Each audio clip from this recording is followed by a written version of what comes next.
but back then, I mean, there was all kinds of guys dressed up in the Dungeon. Then we had Shark. We had what was the Zodiac one was Brutus Beefcake. Yep. Hugh Morris. So it still wasn't really that far out.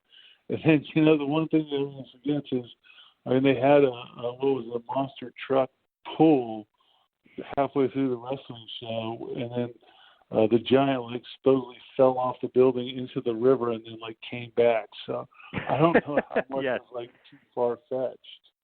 The whole thing seemed like it was almost kind of 80s-esque with the monster truck and Hogan really killing the giant, but somehow he makes it back out for the main event. You're right, very.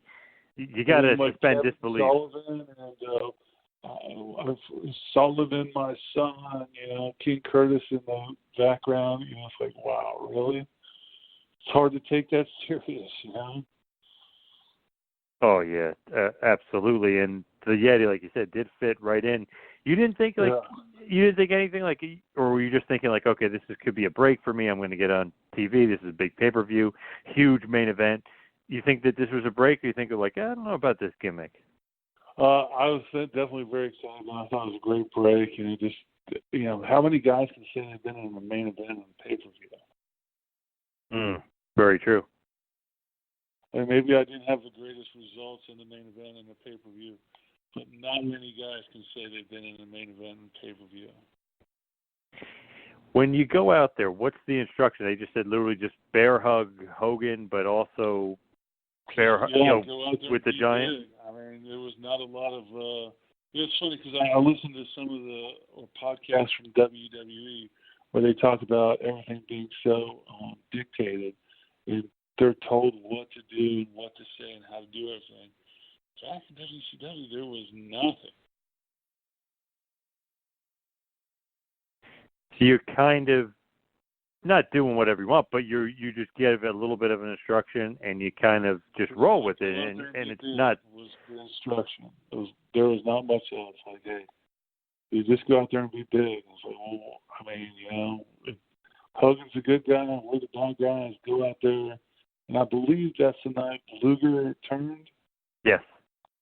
Yeah, and then so it was like, okay, and then he's turning, and okay, let's go out there. And Jimmy Hart as well. That's right, yeah, Jimmy Hart, they all turned. Now, one time before that, there was rumors that Hogan was going to turn that night. But I don't, because that's when he started wearing the black. Yes, yep. That was kind of the precursor to Hollywood Hogan, when he was really dark and they cut off his mustache and he started finding his evil side. Yeah. So I was always thought that there was a lot of rumors going around then that people were changing, and with Austin being the sort of anti-society babyface, that everyone sort of wanted to be that sort of character. So. Now, does anybody ever just kind of joke around with you, nowadays? Obviously, you say, the Yeti and the bear hug and Havoc 95. They kind of say, that was kind of hokey and stuff like that? Look, the funny thing about the Yeti thing is obviously it was terrible, and it was not one of the brightest moments in wrestling history or my wrestling career. But we're still talking about it 25 years later, so it can't be all that bad.